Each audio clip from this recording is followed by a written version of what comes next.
Horror movies are one of the most interesting aspects of all of Hollywood. These are usually made for super cheap and they reap some amazing financial rewards. The movie industry ultimately has no issue with mass producing these things multiple times per year, and the audience always seems to eat it up. Which leads me to Child's Play 2019, a reboot that, well, no one asked for. Yet here we are looking at the aftermath of its release at the end of June 2019. No, really, the original series with Brad Dourif is still going, continuing with the TV series from its original creator, but I'm going to talk more on that later.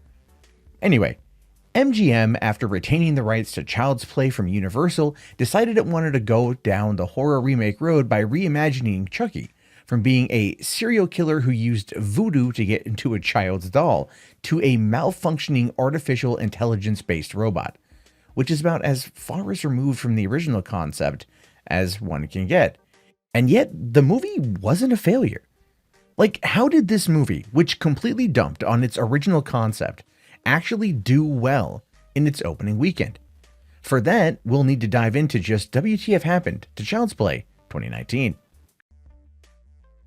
Before looking at the reboot, we do need to go back and quickly address the phenomenon that is the Child's Play franchise. Yes, I said phenomenon, you heard me right, and I'm not wrong. So let's go back to 1988's original killer doll movie of the same name. As I said earlier, it was the story of a serial killer, Charles Lee Ray, played wonderfully by Brad Dourif, who enters the soul of a good guy doll and reignites his killing spree as Chucky. The movie was actually a pretty huge success for MGM at the time, scoring over $44 million worldwide on a very small $9 million budget.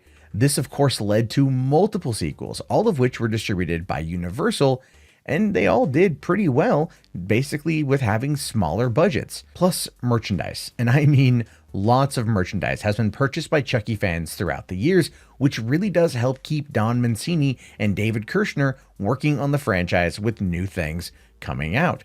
So why is it that with Child's Play as a franchise doing so well, would MGM want to screw with that by rebooting it?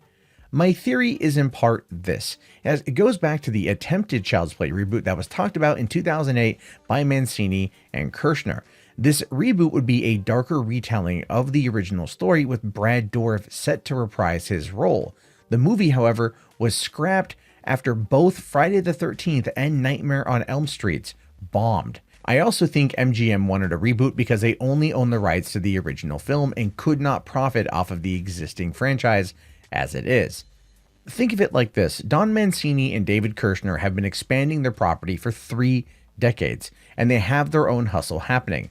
So it wouldn't make any sense for them to join forces with MGM and split the reboot. Another theory is that when Mancini announced the Chucky TV series for Sci-Fi coming in 2020, the fans were happy about it, and MGM just decided to pull the trigger on their own reboot. Hell, MGM even went to Don Mancini and offered him an executive producer credit, but he turned them down and said this: MGM retained the rights to the first movie, so they're rebooting that. They asked producer David Kirshner and I if we wanted to be executive producers. We said no thank you because we have our own ongoing thriving business with Chucky. Obviously my feelings were hurt. I had just done 2 movies. Forgive me if I sound defensive. They were both 83% on Rotten Tomatoes. Even though they didn't get theatrical releases, they were still well regarded. And I did create the character and nurture the franchise for 3 fucking decades. So with the original creators having told MGM to kindly F off, the studio moved ahead with Lars Klevberg for this reimagining of the Chucky origin story. The story was changed from a voodoo-friendly serial killer inhabiting the body of a good guy's doll to a pissed-off Vietnamese factory worker who turned off the Buddi doll's safety features, then killed himself after the doll gets packaged for international delivery. I'm not kidding. This is the story. AI runs amok, starts killing things. Where the hell have I heard this one before? Oh, right. Anyway, the movie casts Aubrey Plaza as the mom in the film and is probably the only named celebrity they could get on screen for the small $10 million micro budget. But the real question is, who would play Chucky? If Brad Dourif was staying loyal to Don Mancini, which makes absolutely all sense in the world, then who would dare bring this iconic character to life? Well,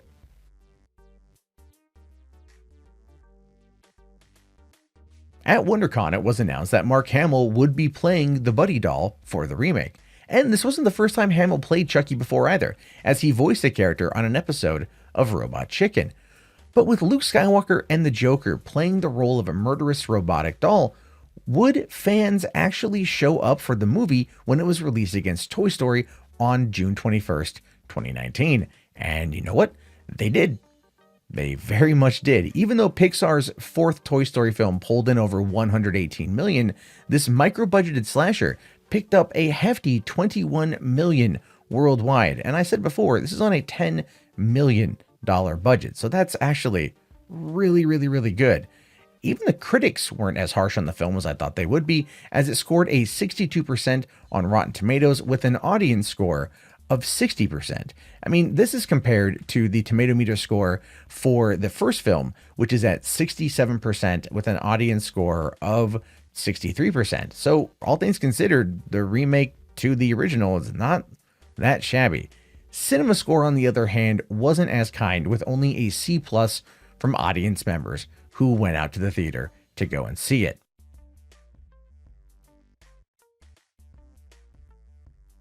Given the popularity of horror film sequels, it really does seem like a no-brainer that MGM, Lars Klevberg, and the producers will be developing a sequel to announce very soon. I mean, the movie itself even sets up a sequel at the end.